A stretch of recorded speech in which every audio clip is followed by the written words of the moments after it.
Bismillahirrahmanirrahim. Assalamualaikum warahmatullahi wabarakatuh. Kembali lagi bersama saya Ryu Wijaya di sebuah kisah misteri.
Di video sebuah kisah misteri kali ini, kembali satu kisah kiriman dari sahabat misteri yang berada di Solo ingin saya ceritakan untuk sahabat-sahabat semua. Terima kasih untuk Bro Randy yang telah menuliskan cerita, telah mengirimkan ceritanya masuk ke alamat email sebuah kisah misteri@gmail.com. Saya ucapkan banyak-banyak terima kasih. Untuk sahabat yang memiliki kisah misteri ingin dibagikan, silahkan tuliskan cerita sahabat, kirim ke alamat email sebuah kisah misteri@gmail.com. Insya Allah nanti tim sebuah kisah misteri akan merespon email yang sahabat kirimkan. Di sebuah kisah misteri kali ini, kisah yang dibagikan oleh Bro Randy ingin menceritakan pengalaman misteri atau kejadian misteri yang dialami oleh keluarganya. Beliau menceritakan kejadian ini berlatar waktu di tahun 2017 yang lalu. Keluarga dari Bro Randy diganggu oleh sosok genderuwo. Gangguan sosok genderuwo tersebut mengakibatkan keretakan hubungan rumah tangga antara ibu dan ayah Bro Randy. Sampai di tahun 2018, perpisahan tidak dapat dielakkan. Kedua orang tuanya bercerai akibat gangguan dari sosok genderuwo. Gangguan seperti apa yang dilakukan sosok genderuwo sampai-sampai mengakibatkan perceraian di dalam sebuah rumah tangga? Kisah misteri yang sangat menarik sekali untuk kita simak. Jadi, bagaimana kisahnya? Simak hanya di sebuah kisah misteri. Sosok perwujudan makhluk gaib yang disebut genderuwo atau genderua. Ini merupakan sosok perwujudan dengan bentuk yang kita lihat secara mata batin atau yang kita lihat juga dengan mata zohir kita. Perwujudan dengan sosok yang mengerikan sekali. Banyak yang menggambarkan sosok itu mirip raksasa. Tubuhnya dipenuhi oleh bulu-bulu dan ciri khas kemunculan dari sosok genderuwo ini, kita akan mencium aroma busuk seperti aroma bau got. Banyak yang mengatakan kalau sosok genderuwo ini, kalau dia menampakkan dirinya, pastilah sosok itu memiliki hajat. Genderuwo terkenal sebagai sebutan makhluk gaib yang memiliki nafsu terhadap manusia, khususnya terhadap wanita. Ini sangat tinggi sekali. Banyak wanita-wanita yang direp-rep atau ditindih oleh genderuwo. Banyak juga wanita-wanita akal sehatnya dimanipulasi oleh genderuwo. Berbagai kalangan banyak menceritakan kalau hubungan antara manusia dengan genderuwo, hubungan gaib banyak terjadi, bahkan sampai hubungan ranjang antara manusia dengan genderuwo. Sudah banyak artikel tersebar dan pengakuan-pengakuan dari narasumber yang mengalami hubungan gaib antara manusia dengan genderuwo. Namun di kisah ini saya tidak menjelaskan apa itu sosok genderuwo. Kenapa sosok genderuwo itu bisa mengganggu? Tidak, saya lebih fokus ingin menceritakan kisah kiriman dari sahabat kita, Bro Randy yang ada di Solo. Kisah yang beliau bagikan cukup menarik dan kita simak, kita ambil hikmah pelajaran dari perjalanan hidup keluarga dari Bro Randy. Ending dari kisah ini memang cukup tidak mengenakan. Anak mana yang mau melihat kedua orang tuanya berpisah, apalagi alasan kedua orang tuanya berpisah? Ini merupakan gangguan dari sosok makhluk gaib yang disebut genderuwo. Kejadian ini terjadi di tahun 2017 yang lalu. Namun, sebelum di tahun 2017 diceritakan kejadian apa yang terjadi, Bro Randy di sini sedikit mengajak kita flashback ke beberapa tahun sebelumnya, yaitu di tahun 2012. Di tahun 2012, Bro Randy menceritakan keharmonisan keluarganya sangat terasa sekali. Di tahun 2012 tersebut, ayah dan ibu Bro Randy ini sama-sama bekerja. Beliau memiliki aktivitas masing-masing. Perekonomian keluarganya sangat baik sekali. Di keluarga itu dikaruniai 3 orang anak. Bro Randy sebagai anak pertama. Di bawah Bro Randy ini ada anak perempuan adiknya, dan di bawah lagi adik bungsu dari Bro Randy adalah seorang anak laki-laki. Pada saat tahun 2012, Bro Randy tinggal di sebuah rumah kontrakan yang mana rumah kontrakannya itu tidak terlalu jauh dari kantor atau tempat kerja kedua orang tuanya. Dari hasil kedua orang tuanya yang bekerja, kedua orang tuanya menabung sedikit demi sedikit dan membeli sepetak tanah. Tanah tersebutlah yang dibeli di tahun 2012 ini direncanakan akan dibangun sebuah rumah. Alhamdulillah, rezeki keluarga tersebut memang dilancarkan, dibukakan oleh Allah Subhanahu wa Ta'ala. Kedua orang tuanya cukup mengumpulkan uang dan mulailah membangun pondasi untuk membangun rumah impian keluarga tersebut. Tapi yang namanya rezeki kita tidak tahu ya. Hari ini kita dapat lebih, besok kita dapat lebih lagi, kita syukuri alhamdulillah. Tapi kita tidak tahu keesokan harinya lagi, apakah rezeki itu akan sama ngucurnya dari atas, dari Allah Subhanahu wa Ta'ala, ataukah rezeki itu akan terhambat. Wallahu a'lam bishawab. Dan Bro Randy mengatakan, setahun, tepatnya di tahun 2013, setelah pondasi dari rumah impian keluarga tersebut dibangun, rezeki kedua orang tuanya agak sedikit tersendat. Pembangunan pun tertunda. 1 tahun pembangunan itu tertunda. Di tahun 2013, rumah yang sudah berdiri pondasinya sama sekali tidak pernah lagi mereka kunjungi karena tidak ada kegiatan pembangunan. Di tahun 2014, kedua orang tuanya kembali melanjutkan pembangunan. Sedikit demi sedikit batako dikumpulkan, tukang bangunan mulailah mendinding bagian-bagian rumah tersebut. Terbentuklah sekat-sekat yang mana nanti jadi ruang tamu, yang mana nanti jadi ruang keluarga, yang mana nanti jadi kamar anak-anak. Nah, di tahun 2014, pembangunan rumah tersebut kembali tersendat. Melihat pembangunan rumah tersebut kadang lancar, kadang tersendat, nenek dari Bro Randy, yaitu kedua orang tua dari ayah Bro Randy, memanggillah sepasang suami istri ini tadi sama cucunya, dipanggillah. Ketika mereka sedang kumpul, kedua orang tua dari bapaknya si Bro Randy ini tadi mengatakan kepada anaknya, mengatakan kepada mantunya, kalau ada rezeki untuk kembali membangun rumah tersebut, mendingan kalian kumpulin lagi aja dulu. Kalau uangnya sudah kekumpul sekitaran selesailah pembangunan rumah itu, baru kalian lanjutin lagi pembangunan rumahnya. Pamalindo, pamalilih, rumah dibangun setengah-setengah kayak sekarang. Rumah itu sudah berbentuk, tinggal kalian atapin aja, itu udah jadi rumah. Tapi kalian belum punya duit buat nyelesain, ujung-ujungnya terbengkalai, ndak tahu kapan lagi pembangunan itu akan dilanjutkan. Kalau kita orang Jawa, itu pamali, ndak baik.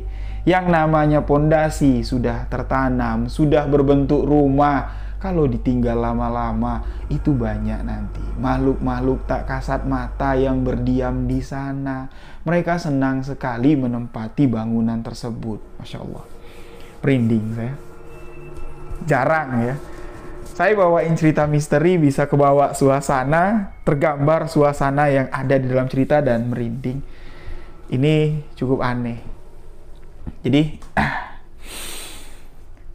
gambaran rumah tersebut sudah ada sketnya, tapi rumah itu lambat untuk diatapi. Itulah yang dikatakan pamali. Kalau kami orang Jambi bilang jangan lupa kalau sudah ada batang, jangan lupa ada tutupnya. Karena dari tutup itulah untuk pengunci sebuah rumah. Kalau kami di Jambi itu ada adatnya, ada tata caranya, ada lagi ritualnya, ritual adat ya. Kalau mau naikin bubungan rumah, kalau kami orang Jambi bilang itu harus ada janur kuningnya. Di atas janur kuning itu biasanya setandan pisang manis harus digantung. 1 biji kelapa muda itu harus digantung. Terus juga adalah manis-manisan, kue-kue manis, dan di bawah orang membacakan Yasin, membacakan doa selamat. Karena bubung rumah itu sudah tertutup, meminta kepada Allah Subhanahu wa Ta'ala, siapapun nanti yang menempati rumah ini, rumah itu jadi adem, jauh dari gangguan makhluk-makhluk astral, jauh dari penghuni tanah. Itulah inti ritual adat. Tapi keluarga dari Bro Randy ini mengabaikan wejengan dari orang tuanya. Beliau mengatakan, bu, cerita seperti itu kuno, Bu. Sekarang nih kami kepingin besok tuh dapat duit, bisa selesai, kami kepingin. Ibu tahulah Bu, di era zaman sekarang nih, apalagi anak 3 yang kami miliki sekarang nih, anak-anak yang punya kebutuhan yang besar Bu di sekolahan.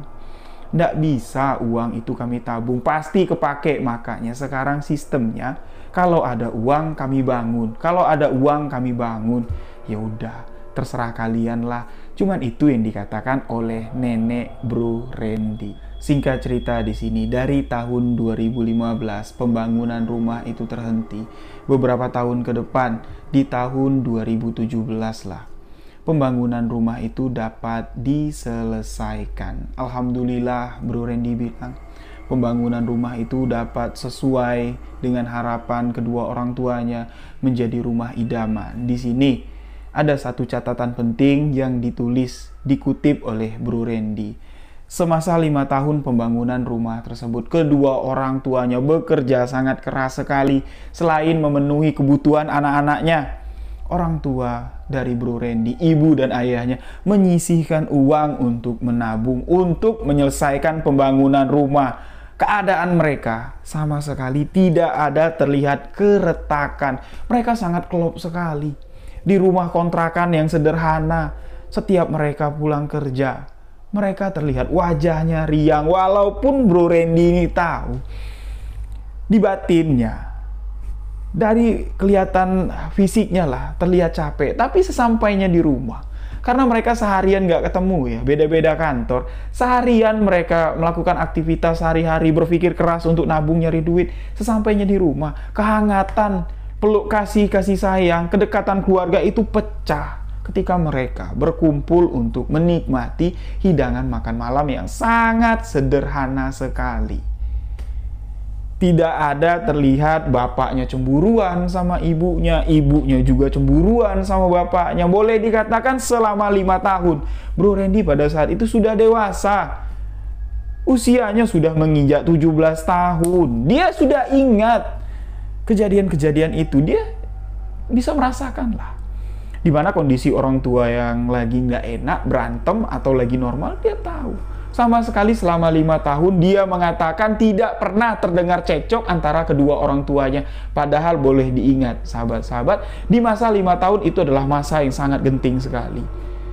Mereka di sini harus membagi waktu, berpikir keras gimana caranya pembangunan rumah harus selesai.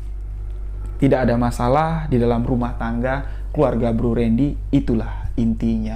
Namun, di saat rumah itu sudah selesai, keluarga mereka yang seharusnya bisa menikmati rumah impian keluarga dengan sukacita, dengan penuh kasih sayang yang lebih lagi seharusnya, tapi itu tidak dialami, tidak dirasakan oleh keluarga Bro Randy. 1 bulan baru menempati rumah tersebut, suasana di dalam rumah itu terasa layaknya seperti di dalam oven. Panas. Pertengkaran antara kedua orang tuanya sering sekali terdengar, cekcok antara ayah dan ibunya. Tapi yang lebih menonjol di sini terlihat karakter dari sang ibu berubah 180 derajat. Yang tadinya beliaulah sebagai, boleh kita katakan di sini, Pemecah suasana ketika keluarga tersebut terasa agak renggang, sibuk dengan aktivitas sehari-hari. Ibunya lah yang selalu memberikan ide gagasan. Pak, Dek, besok nih Papa mau traktir kita jalan-jalan, kita nongkrong. Selalu ibu yang memberikan cetusan, tapi 1 bulan setelah mereka menempati rumah baru, karakter si ibu berubah 180 derajat. Awalnya di sini Bro Randy tidak tahu, mungkin capek karena 5 tahun diporsir untuk mencari uang lebih, untuk berpikir lebih keras gimana nih mengelola uang yang didapat untuk bisa menyisihkan kepentingan pribadi, untuk anak-anak, untuk menabung. Mungkin itulah yang dirasakan lelah. Bro Randy pun di sini tidak mau ambil pusing. Beliaulah selaku anak sulung, anak pertama di keluarga tersebut, beliaulah berperanan penting untuk memecahkan kecanggungan hubungan antara ibu dan ayah. Ketika malam hari, selesai makan malam yang biasanya mereka ini saling bertukar cerita lah. Anak bungsu ditanya, kamu seharian ngapain di rumah Simba? Anak kedua ditanya, gimana? Ada PR atau enggak? Randy ditanya, gimana Ren? Kamu planning setelah lulus dari sekolahmu ini gimana? Kamu mau lanjut apa? Kuliah atau apa? Tapi ya, setelah di rumah baru, mereka sibuk dengan aktivitas masing-masing. Ibu lebih sering mengurung diri di kamar. Bapak lebih sering menghabiskan waktu kalau ndak nonton TV di garasi, ngoprek motor. Itulah yang dilakukan oleh kedua orang tua Randy. Kejadian-kejadian aneh, hal-hal aneh yang dilihat dan dirasakan oleh Bro Randy tinggal di rumah barunya tersebut, ini dirasakan di waktu 4 bulan setelah keluarganya menempati rumah tersebut, yang mana pada suatu malam Bro Randy ini pulang kemalaman. Jarang kalau dia ini keluar rumah pulangnya itu malam, karena beliau sangat menantikan di setiap harinya untuk makan malam bersama keluarga. Makan malam keluarga ini biasanya ini ba'da maghrib. Setelah sholat maghrib, keluarganya makan, dan di hari itu Bro Randy ini tidak ikut di acara makan malam keluarga sama-sama. Dia pulang sebelum azan Isya berkumandang. Pulanglah dia. Masuk ke pekarangan rumah, ngetok pintu, tek tek tek tek. Yang ngebukain pintu adalah adik perempuan dari Bro Randy. Ketika dia masuk, dia tidak bertanya apakah ibu ada di rumah, apakah bapak ada di rumah. Beliau pun tidak ngecek garasi yang ada di samping rumah. Dia nggak ngeliat mobil ada apa enggak, motor ada apa enggak. Dia langsung nyelonong aja masuk ke dalam rumah. Sesampainya di dalam rumah, Bro Randy ini berniat langsung mau masuk ke kamar ibu dan bapaknya karena ada sesuatu yang ingin beliau sampaikan. Tapi dia merasa gerah, belum mandi. Ya, aku mandi dulu lah. Masuklah beliau ke kamar. Setelah ganti baju, pakai handuk, masuklah ke kamar mandi. Selesai mandi, dia masuk ke kamar lagi, pakai pakaian bersih lagi. Bro Randy ini berniat langsung mau masuk ke kamar ibu dan bapaknya. Yang mana ketika dia keluar kamar, adik-adiknya sudah di kamar masing-masing. Rumah tersebut memiliki 3 kamar. Kamar utama ditempati ibu dan bapak, kamar kedua ditempati Bro Randy, yang mana kamarnya itu bersebelahan dengan dapur. Di belakang kamar utama itu ada kamar kecil, itulah ditempati adik kedua dan adik bungsu dari Bro Randy. Dia melihat adik-adik udah masuk kamar. Aku langsunglah masuk ke kamar. Dia melihat jam, belum terlalu malam, pasti ibu dan bapak belum tidur. Namun sebelum dia sampai ke depan pintu kamar kedua orang tuanya, kamar Bro Randy yang terletak pas di samping dapur, dia melihat ada sosok yang sedang ada di dapur. Yang dilihatnya adalah sosok bapaknya lagi bikin kopi. Terlihat cuman bahagian belakangnya saja. Ya, terlihat bapaknya sedang ngaduk kopi. Sesekali terdengar suara adukan kopi itu, suara benturan gelas dengan sendok yang untuk mengaduk kopi terdengar. Ting, ting, ting. Bro Randy pun berniat untuk menghampiri bapak yang sedang bikin kopi di dapur. Tapi ketika sebelum Bro Randy ini menghampiri bapaknya yang ada di dapur, memang ada satu pemandangan yang tidak lazim dilihat dari bapaknya yang berdiri di dapur. Sosok bapak yang dilihat di dapur itu tidak menggunakan baju, yang mana ini tidak lazim dilihat oleh Bro Randy selama dia mengingat sosok bapak ada di rumah. Gak pernah Bapak tuh kalau lagi bikin kopi atau nonton TV atau berada di rumah lah, kecuali mau mandi, itu nggak pakai baju. Selalu kalau nggak pakai kaos kutang, pakai kaos oblong. Nggak pernah dia bertelanjang dada. Tapi pada saat itu terlihat bapaknya nggak pakai baju di dapur sedang bikin kopi. Jadi Bro Randy mendekat, belum sampai ke dekat bapaknya, Bro Randy di sini mencium aroma yang tidak sedap, seperti bau got.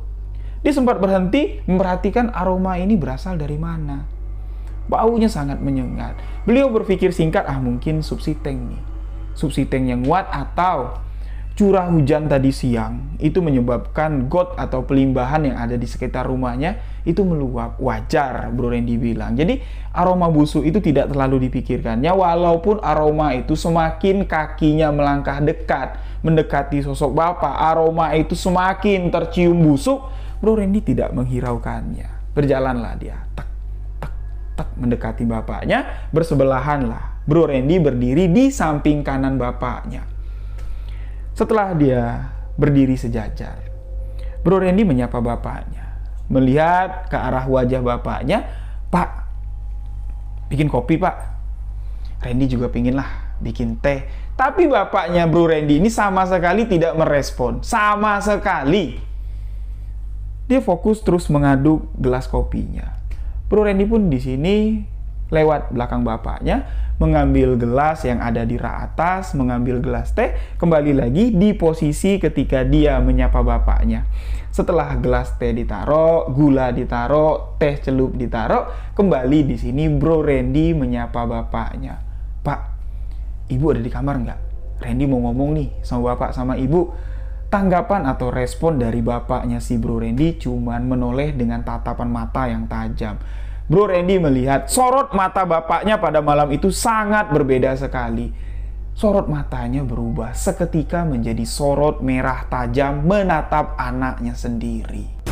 Setelah menatap dengan tatapan tajam merah merona misterius, bapaknya tidak mengatakan apapun, langsung meninggalkan dapur. Meninggalkan Bro Randy seorang diri di dalam dapur. Di sini Bro Randy menggambarkan suasana yang ada di hatinya. Ya cukup bingung, bapak ini kenapa? Dari penampilannya kok aneh, nggak pakai baju. Terus aku ngomong, bapak sama sekali nggak ngerespon. Biasanya sedongkol-dongkolnya hati sang bapak, ya semarah-marahnya bapak sama Bro Randy pasti dia nggak pernah lah ngacangin anaknya. Sepintas di sini dia terpikir, oh mungkin bapak sama ibu tadi berantem, aku kan nggak tahu, aku pulang malam. Ya udahlah, besok ajalah aku ajak ngobrol bapak sama ibu. Nggak mungkin juga. Respon yang kulihat barusan tadi, respon nggak bagus dari bapak. Aku tiba-tiba nyelonong masuk kamar. Ini pasti bakal berabe, pasti bakal runyam. Ya udah, akhirnya si Bro Randy tadi memutuskan untuk menikmati secangkir teh hangat yang dibuatnya di depan TV. Duduk di depan TV, menyalakan TV.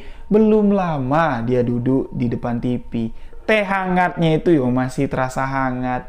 Baru beberapa seruput lah diminum sama Bro Randy, terdengar suara sepeda motor masuk ke pekarangan rumahnya. Awalnya Bro Randy menganggap, mungkin ada tamu nih, atau temanku datang mau main ke rumah. Tapi ketika suara motor itu berhenti di garasi rumah, Bro Randy mendengar suara salam dari balik pintu depan. "Assalamualaikum, Bu, Ren, bukain pintu dong. Ayah baru pulang." "Assalamualaikum, Bu, Dek, bukain pintu dong. Bapak baru pulang nih." Otomatis di sini membuat Bro Randy terkejut. Astagfirullahaladzim, kok bapak baru pulang? Bukannya tadi barusan bapak bikin kopi di dapur? Lantas siapa? Yang di depan pintu ini siapa? Yang bikin kopi tadi siapa? Bro Randy langsung sigap di sini, berdiri dari tempat duduknya, berjalan menuju depan pintu rumah. Sebelum beliau membuka pintu rumah, Bro Randy ngintip dulu, ingin memastikan bener nggak nih sosok bapak. Dia ngintip dari balik jendela dan ternyata itu memang bapaknya. Menggunakan jaket, helm yang ditenteng sama bapaknya, Wajah bapaknya terlihat jelas, itu raut wajah bapaknya, dan Bro Randy pun di sini membalas salam. Waalaikumsalam, Pak. Kunci pintu pun dibuka. Pintu terbuka, wajah Bro Randy ini sangat terkejut sekali. Bapaknya sampai ngomong kayak gini, "Hei bro, kamu ngeliat apa? Ngeliat bapak kok kayak ngeliat setan." Walaupun pada saat itu hati Bro Randy ini memiliki perasaan yang sangat tidak karuan sekali, beliau tidak ingin mengutarakan apa yang terjadi, langsung diceritakan pada saat itu juga sama bapaknya. Takutnya nanti itu salah penglihatanku. Aku cuma berhalusinasi, berimajinasi. Jadi Bro Randy memutuskan untuk merahasiakan apa yang terjadi barusan. Dia pun menyambut kedatangan bapaknya. Bertanyalah, "Tumben Pak, pulang malam?" "Iya nih, di kantor tadi ada urusan sedikit, lembur lah." Bapaknya kan memang agak sedikit ngeguyon. Terus bapaknya nanya, "Kamu ngapain sendirian? Adik-adikmu mana? Ibu mana?"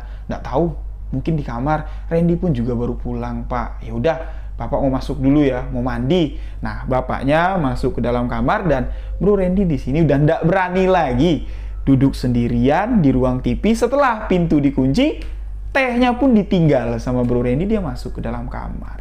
Di dalam kamar, hati Bro Randy di sini bertanya-tanya, "Ya Allah, apa yang sebenarnya terjadi tadi? Kok sosok bapak di rumah ini ada dua?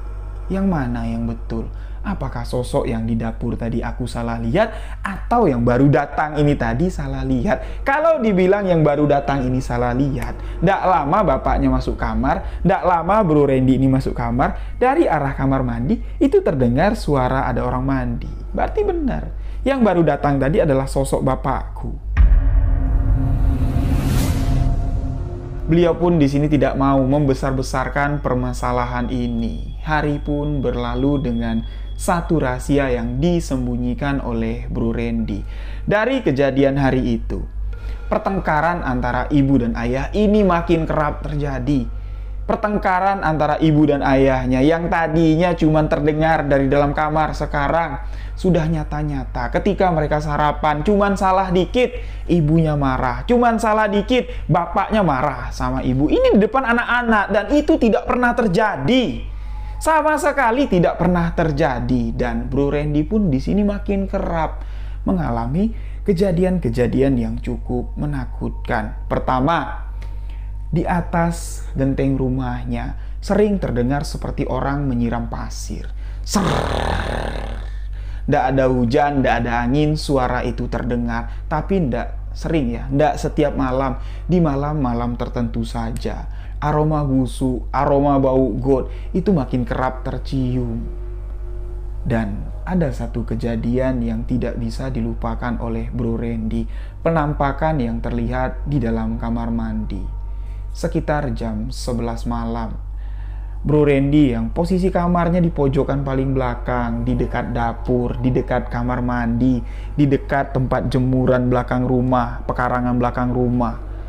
Di jam 11 malam, setelah Bro Randy ini mendengar seperti ada orang yang menyiramkan gumpalan pasir ke atas gentingnya, dan seketika aroma busuk tercium dari dalam kamar mandi. Terdengar seperti ada orang mandi, mandinya sambil siul-siul.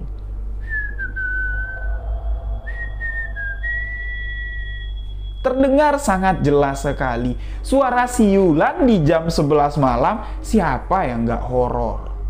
Yang mana di rumah itu pria dewasa cuma 2 orang. Nggak mungkin ibunya Bro Randy ke kamar mandi sambil siul-siul. Nggak mungkin juga adik perempuan atau adik bungsunya ke kamar mandi sambil siul-siul. Jelas suara siulan tersebut adalah suara siulan seorang laki-laki.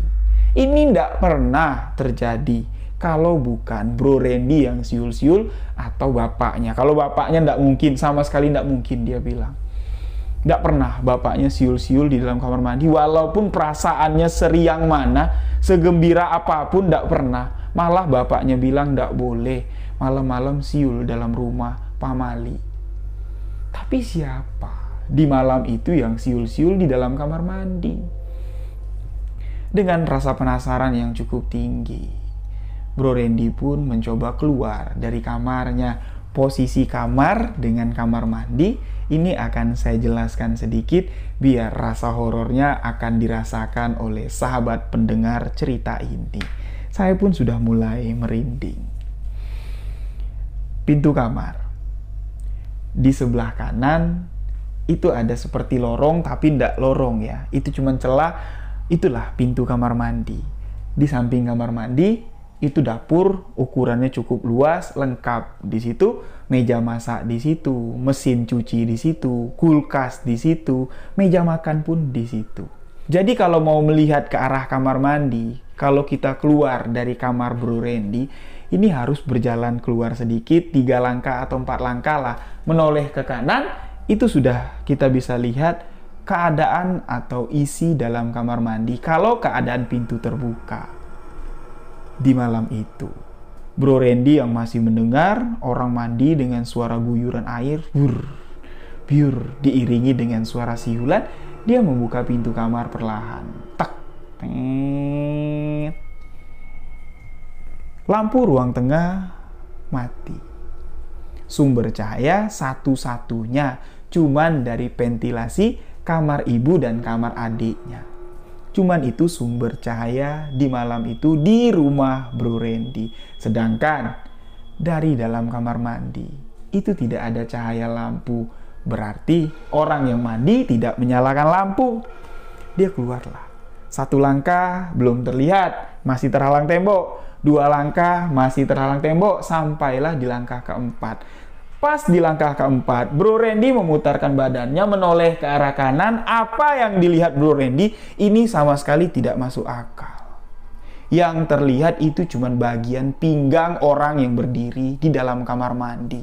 Kepalanya nggak kelihatan, cuman batas pinggang. Dari bagian pinggang ke bawah, itu dipenuhi bulu. Dan mohon maaf, amit-amit, bukan maksud tidak sopan saya ingin menyampaikan ini. Sosok yang mandi di kamar mandi dengan kaki mengangkang. Dan bagian pinggang ke bawah saja yang terlihat, dari sela kaki yang mengangkang terlihat alat vital pria yang terjuntai dengan ukuran yang sangat tidak wajar sekali.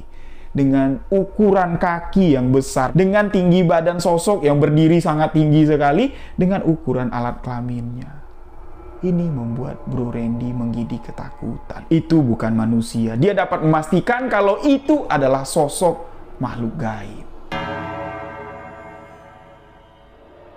Walaupun sosok itu tidak terlihat jelas karena keadaan di dalam kamar mandi itu gelap, tapi sosok itu dapat digambarkan dan dilihat jelas, terekam di ingatan Bro Randy. Sosok penampakan bahagian pinggang ke bawah dari sosok yang bertubuh besar tersebut. Setelah dia melihat penampakan itu, Bro Randy langsung cabut masuk ke kamar. Dia langsung masuk dalam selimut. Apa yang diingat dihafal oleh Bro Randy. Bacaan ayat-ayat Al-Quran dibacanya sampai azan subuh berkumandang. Awalnya di pagi harinya Bro Randy ini ingin menceritakan apa yang dia lihat sama ibu dan sama ayahnya. Tapi takutnya gini, kalau diceritakan ini akan menjadi permasalahan yang cukup runyam. Sedangkan beliau juga belum dapat memastikan apakah sosok yang dilihatnya itu nyata atau cuma ketakutan yang dirasakan oleh Bro Randy. Nah, kembali. Kejadian yang dialami Bro Randy dirahasiakan oleh beliau. Dan kejadian ketiga, keanehan yang terjadi di rumah tersebut. Pada suatu malam, Bro Randy ini lagi nonton TV. Pada saat itu lagi ada pertandingan bola. Salah satu klub Manchester United, klub kebanggaan dari Bro Randy, sedang bertanding. Asyik lah. Dia sendirian nonton TV, yang mana biasanya ayah Bro Randy yang menemani Bro Randy ini untuk nonton bola. Tapi pada malam itu ayahnya sudah mengatakan kalau dia tidak pulang, ayah mungkin pulang lebih larut malam lagi karena ada kerjaan yang harus diselesaikan lembur. Jadi malam itu Bro Randy nonton TV sendirian. Nah, lagi asik-asik nonton TV sendirian, terdengar pintu kamar dari ibunya terbuka. Dia melihat ibunya keluar dari dalam kamar ini menggunakan kemben anduk. seperti mau mandi. Tapi Bro Randy tidak berani bertanya. Bu, ibu mau mandi? Tumben mandi malam-malam? Ya tidak mungkin lah nanya kayak gitu sama ibu. Sudah jelas dengan penampilan seperti itu berarti orang mau mandi. Bro Randy pun mengabaikan ibunya yang lewat. Ibunya tadi dipikir Bro Randy bakal mau masuk ke kamar mandi, ternyata enggak. Ibu Bro Randy ini lewat kamar mandi menuju ke arah dapur, membuka pintu belakang, pintu yang mengarahkan ke halaman belakang. Di situ tempat nyemur baju dan di sana memang terdapat sebuah sumur tua. Bro Randy yang duduk posisinya di meja, Bro Randy yang duduk posisinya di sofa sambil menghadap TV, melirik ke belakang, melihat, duh, ibu ngapain malam-malam kayak gini pakai kemben anduk ke arah sumur tua, ke arah dapur. Ibu mau ngapain sih? Bro Randy pun sempat berdiri, ya, berjalan mendekati arah dapur, tapi dia tidak nyamperin ibunya. Terlihat di situ ibunya seperti berdiri, tidak tahu lah ya, mungkin ngobrol dengan sesuatu yang tak terlihat, tidak tahu, dia tidak dapat memastikan, suaranya tidak terdengar. Pikiran positif dari Bro Randy, mungkin ada sesuatu yang ingin dibuang ibu sebelum beliau mandi. Cuman itu yang tergambar di pikirannya. Begitu ibunya membalikkan badan, Bro Randy langsung balik ke tempat duduknya dan melanjutkan untuk menonton pertandingan Manchester United. Tidak lama setelah ibu berada di bagian belakang rumah, beliau pun masuk dan kembali ke dalam kamar. Nah, dari kejadian malam itulah Bro Randy mulai berpikir, ini udah nggak wajar nih. Ini pasti ada apa-apanya. Kok iya? Berkaitan aja lah dalam waktu yang dekat. Kok kejadian ini aku saksikan udah kayak sesuatu yang nggak lazim lagi lah. Bro Randy pun di sini mengadukan apa yang dilihatnya, apa yang terjadi di rumah tersebut kepada neneknya, kepada kedua orang tua dari sang bapak. Bro Randy datang ke rumah neneknya, nemuin kakeknya, ceritalah apa yang dialami, dan kedua orang tua dari bapaknya Bro Randy, nenek dan kakeknya, terkejut mendengar penuturan dari cucunya tersebut. Respon atau tanggapan dari kakek nenek Bro Randy mendengarkan cerita cucunya, mereka di sini sangat terkejut sekali, seolah-olah mereka tidak percaya, tidak yakin dengan apa yang sudah terjadi di rumah keluarga tersebut. Kakek dari Bro Randy di sini menjelaskan bahwa tanah tempat mereka membangun rumah itu bukan tanah yang tidak baik, enggak, tapi sebelum bapakmu membeli tanah itu sudah kakek peringatkan, kalau memang ada uang lebih, cari tanah lain aja. Memang tanah ini bukanya lebar, memang lebar, harganya pun cukup miring, tapi bapak tahu betul sejarah atau isi dalam tanah ini. Itu ada pohon besar dulu, pohon besar itu angker. Banyak yang mengatakan pohon besar itu dihuni oleh sosok genderuwo. Sebelum kamu membeli tanah itu, pohon besar yang dihuni genderuwo tersebut itu ditebang. Saat prosesi penebangan banyak sekali kendalanya, banyak sekali. Di samping pohon itu ada sumur. Nah, sekarang posisinya kakeknya Randy ini mengatakan sama si Randy tadi, posisi bongkol atau akar dari pohon yang besar yang ada isi genderuwo itu pas di samping sumur. Kamu pasti pernah melihat lah, ada akar besar yang besar bukaannya sama besar dengan sumur tua itu. Nah, itulah pohon yang kakek bilang. Sudah kakek wanti-wanti sama bapakmu cari tanah lain, tapi bapakmu ndak percaya, masih kekeh untuk membeli tanah tersebut. Dan kamu pernah dengar ndak?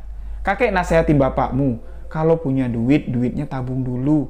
Kalau sudah komplit duitnya, kamu bangun rumah sampai selesai. Jangan digantung-gantung seperti itu. Takutnya sosok gaib menghuni rumah itu. Apa yang kakek bilang? Kejadian, Kakek takut kalau ibu kamu tuh diganggu sama sosok genderuwo itu. Dan apa yang kamu lihat itu adalah sosok genderuwo. Rumahnya ditebang. Bapakmu bangun rumah setengah-setengah, dia pindah ke sana, netap ke sana. Udah duluan sosok itu menempati rumah kalian. Nah, solusi dari kakeknya si Randy ini, beliau mengatakan, nanti kamu panggil bapakmu, ajak bapakmu ke sini. Tapi ibumu jangan dulu, takutnya nanti ribut lagi di sini. Dah, dibawalah Ya, bapaknya si Randy ini bertemu ke rumah kakek dan neneknya, diceritakan semua. Bapaknya si Randy ini antara percaya dengan enggak apa yang telah terjadi, apa yang diceritakan anaknya dan apa yang diceritakan oleh bapak dan ibunya bapaknya si Randy. Antara percaya dengan apa yang diceritakan anaknya dan apa yang diceritakan oleh kedua orang tuanya, bahwa rumah kamu itu sudah dihuni oleh sosok genderuwo, istrimu yang marah-marah, sikapnya yang berubah 180 derajat, anak-anakmu yang tidak betah tinggal di sana, itu karena ada sosok genderuwo itu yang menempati rumah kamu. Suasana sudah tidak harmonis lagi. Sosok genderuwo itu sudah mempengaruhi kehidupan rumah tangga kalian. Hati-hati, kamu harus cepat mengambil tindakan. Bapaknya Bro Randy bingung, tindakan apa yang harus aku lakukan? Nggak mungkin kan Pak? Nggak mungkin kan Bu? Rumah yang baru kami tempati belum setahun. Itu masa ya harus aku tinggal? Nggak kayak gitu. Kita datang ke orang yang bisa, kita tanya bisa ndak? Energi dari genderuwo itu kita netralisir, dan mereka pun di sini pergilah ke rumah salah satu kiai, orang yang bisa untuk mengatasi gangguan dari makhluk-makhluk gaib. Sesampainya di sana diceritakan semua, dan apa tanggapan atau pemikiran ya dari orang yang kita sebut saja Pak Haji ini tadi, ya sesuailah dengan gambaran yang diceritakan oleh kakek dan neneknya Bro Randy. Genderuwo lah yang telah mempengaruhi istrimu. Pikirannya sudah dimanipulasi oleh sosok genderuwo tersebut. Caranya, kalau ingin membuktikan sosok genderuwo itu benar-benar ada di sana atau enggak, kita bisa membuktikannya dengan beberapa metode. Pertama, bikin pengajian di sana. Ada nggak ketika pengajian gangguan-gangguan yang nggak lazim terjadi ketika pengajian sedang berlangsung? Diadakanlah pengajian. Memang iya, pengajian cowok-cowok semua ya, pengajian bapak-bapak lah diadakan di rumah tersebut pada malam Jumat. Nggak ada hujan, nggak ada angin, suara siraman pasir terdengar. Ser. Tapi untungnya bapak-bapak yang diundang untuk acara yasinan, acara pengajian, mereka nggak sadar. Yang sadar cuman kakeknya Bro Randy, bapaknya sama si Pak Haji ini. Mereka saling bertatapan, dan seketika tingkah atau kelakuan dari ibunya si Bro Randy ini seketika berubah. Kayak cacing kepanasan mendengarkan ayat-ayat suci Al-Quran yang dilantunkan. Pak Haji mengatakan, ini adalah salah satu bukti yang Allah tunjukkan atas permintaan kita. Dengan ayat-ayat suci Al-Quran yang kita bacakan, doa-doa yang kita panjatkan, minta petunjuk dari Yang Maha Kuasa, itulah yang diberikannya petunjuk, gambaran atas apa yang sebenarnya terjadi. Kita udah nggak nerka-nerka lagi, Nak. Terus bapaknya Randy nanya, gimana Pak Haji solusinya agar rumah tangga saya ndak dimasukin sama sosok genderuwo ini? Apakah istri saya yang harus diobati? Pak Haji mengatakan, iya, istrimu lah yang harus diobati. Namun ketika istrinya, ibu dari Bro Randy ini, diajak ngomong baik-baik, dia nggak terima kalau dirinya disebut diganggu atau diikuti oleh sosok genderuwo. Apalagi disebut sosok genderuwo itu suka sama kamu, ingin meretakkan rumah tangga kita. Ibunya Bro Randy bilang, aku ini masih waras, aku belum sinting Mas. Nggak mungkin lah aku suka sama sosok genderuwo. Kemarahanku sama kamu yaitu ulah kamu. Kamu yang bikin aku jengkel setiap hari. Kelakuan anak-anak yang sudah dewasa itu yang bikin aku jengkel setiap hari. Nggak ada yang bisa ngertiin aku. Jadi ketika diajak baik-baik ngomong, menceritakan apa yang sebenarnya terjadi, ibunya Bro Randy menolak. Ribut, dan singkat cerita, ibu Bro Randy di sini merasa dipojokkan, didesak. Beliau pun lari balik ke rumah kedua orang tuanya, meninggalkan anak, meninggalkan suaminya. Keluarga dari Bro Randy tidak dapat berbuat apa-apa lagi. Cuman berharap pertolongan dari Allah Subhanahu wa Ta'ala dilantari dengan kehadiran Pak Haji ini tadi.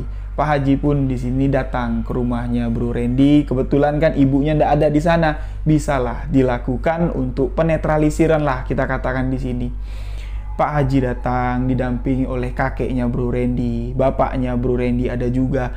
Bro Randy juga ada di sana. Di satu sore setelah ba'da asar, Mereka mengelilingi sekitaran rumah, mencoba untuk mendeteksi energinya kuat di mana. Ternyata yang paling kuat energinya yang pertama di kamar ibu dan bapaknya, kedua di kamar mandi dan dapur, dan pusat dari energi tersebut memang terdapat di bongkolan pohon besar di samping sumur tua.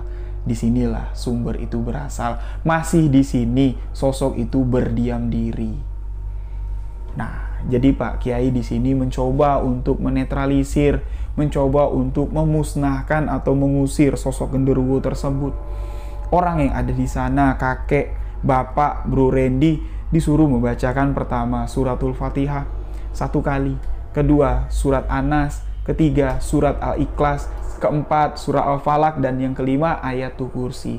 Ketika membacakan ayatul kursi, bapaknya Bro Randy ini memegang atau disuruh menggenggam segempalan garam kasar yang berbongkah-bongkah. Pak Haji juga memegang segenggam garam kasar. Mereka sama-sama menggenggam dengan isyarat setelah nanti di penghujung ayatul kursi kita sama-sama melemparkan genggaman garam yang ada di tangan kanan kita ini tadi dengan mengucap takbir Allahu Akbar. Kita lempar ke arah sumur tua, ke arah bongkolan batang besar yang tempat bersemayam sosok genderuwo.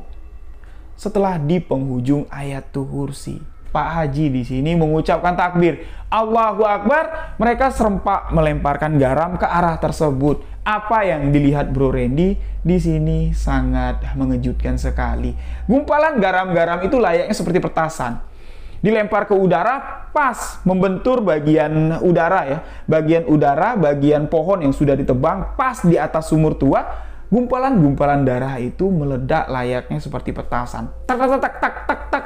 Terlihat percikan-percikan api dari garam yang dilempar oleh Pak Kiai dan bapaknya Bro Randy. Ini adalah satu fenomena yang sangat mengejutkan sekali. Dengan kejadian yang sama-sama mereka saksikan, Pak Kiai mengatakan, "Nauzubillahi min zalik, laknat iblis, setan laknat. Energinya sangat kuat sekali. Apa yang kita lakukan dibentur oleh sosok tersebut." Tapi di sini Pak Kiai tidak menyerah, apalagi untuk memusnahkan sosok seperti itu. Sosok yang sudah jelas-jelas mengganggu ketentraman hidup umat manusia. Pak Kiai mengajak orang-orang itu masuk ke dalam rumah. Pak Kiai ini minta gelas putih, gelas teh yang putih, minta diisi dengan beras. Diisi penuh dengan beras dan minta sebatang rokok yang dibakar. Nah, rokok yang dibakar ini sebagai media, Pak Haji bilang, media untuk mencoba menerawang atau mengajak sosok itu berkomunikasi.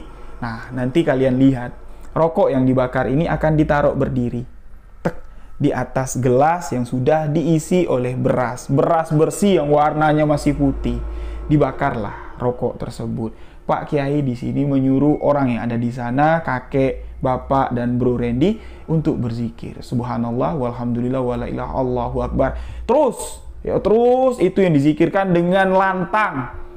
Sekuat-kuatnya lah diucapkan. Pak Kiai di sini mencoba untuk wiritan juga, memejamkan mata dan mencoba untuk berkomunikasi katanya dengan sosok gaib yang ada di sana. Memang awalnya di sini Bro Randy antara percaya dengan enggak lah apa yang dilakukan oleh Pak Kiai, tapi tanda-tanda yang dikatakan oleh Pak Kiai ini terjadi. Nanti kalian perhatikan kalau asap rokok ini menggumpal, misalnya asap rokok ini berputar-putar di situ aja arahnya, seperti ruangan ini kedap udara, nggak kelayar keluyur, nggak ketiup ke kanan, ke kiri, asapnya nggak pecah, berarti saya sedang berkomunikasi dengan sosok tersebut.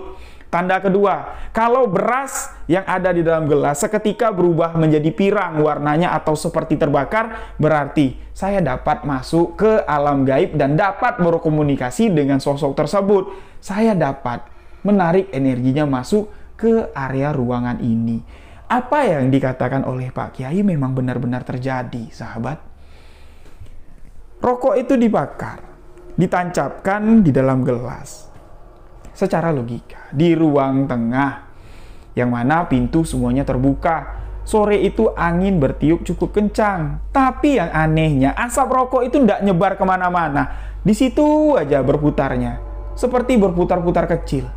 Sama sekali tidak nyebar ke kanan, tidak juga nyebar ke arah kiri. Dan bagian beras tempat rokok itu bertumpu, bagian atasnya itu berubah menjadi pirang, seolah-olah asap rokok itu masuk ke dalam beras tersebut dan beras itu berubah menjadi seperti terbakar, gosong.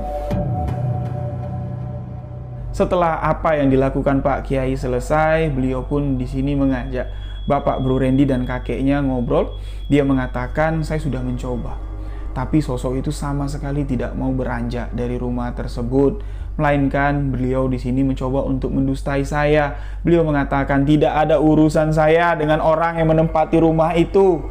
Saya tidak tertarik dengan siapapun yang tinggal di rumah tersebut. Saya tidak mengganggu rumah tangga mereka. Itu yang dikatakan oleh sosok genderuwo. Jangan dipercaya, Pak Kiai bilang, karena makhluk seperti itu adalah makhluk yang penuh dengan dusta. Satu-satunya jalan untuk mengatasi permasalahan ini, kita kembalikan ke istrimu. Istrimu lah. Kalau dengan sadarnya dia merasa ada gangguan dari makhluk gaib, dia mau berobat, kita obatin, insya Allah atas izin Allah istrimu akan sembuh. Terlepas kita beri tangkal agar sosok itu tidak dapat lagi mendekati istrimu. Dan mohon maaf sebelumnya, istrimu tidak dapat disetubuhi oleh sosok itu lagi. Itu satu-satunya istrimu yang harus dibersihkan. Tapi kalau istrimu tidak mau, kita tidak dapat berbuat apa-apa. Itu yang dikatakan oleh Pak Kiai. Beliau di sini menyerah dan tidak dapat membantu. Hanya ini nak yang dapat Bapak bantu. Kita serahkan semuanya ke kuasa Allah Subhanahu wa taala. Anggaplah ini ujianmu di dunia. Ini ujian agar kamu lebih dekat lagi dengan Sang Maha Pencipta. Kuatkan lagi imanmu menerima apa yang akan terjadi ke depan nanti. Saya rasa cukup berat halang rintang yang akan kamu tempuh. Karirmu sekarang sedang naik-naiknya. Ini adalah cobaan. Kembalikan dirimu kepada Allah Subhanahu wa taala. Apa yang dikatakan oleh Pak Kiai benar terjadi. Bukan mendahului wujud Tuhan ya. Bukan istilahnya Pak Haji Rawang enggak, tapi apa yang diucapkan, yang digambarkannya terjadi. Ibunya Bro Randy sama sekali tidak percaya kalau dirinya diganggu oleh makhluk gaib. Dia merasa semua pertengkaran ini, semua yang dirasakannya nggak nyaman di rumah tersebut memang karena orang yang di rumah itu tidak menganggap dia lagi, nggak menghargai dia lagi. Nah, singkat cerita di sini, di tahun 2018, keluarga dari Bro Randy tidak dapat diselamatkan lagi.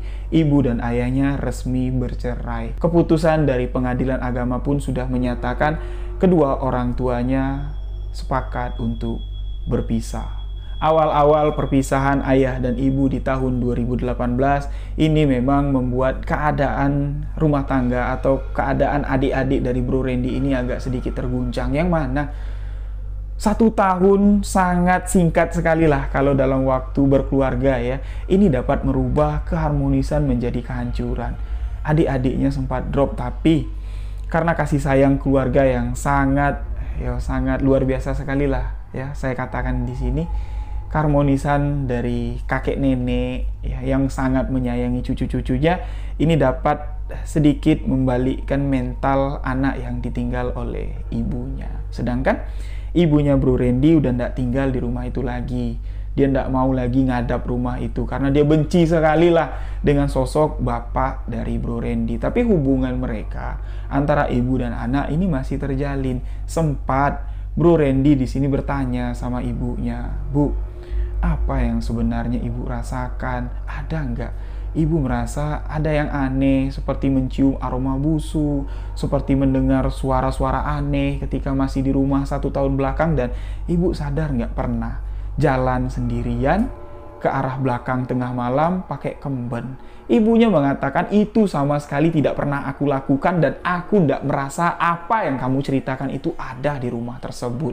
Yang aku lihat sosok bapakmu itu semakin hari semakin petatang tenteng. Mentang-mentang rumah udah jadi, dia menganggap sumbangsih dia lah yang paling besar untuk membangun rumah ini. Seenak-enaknya dia memperlakukan aku.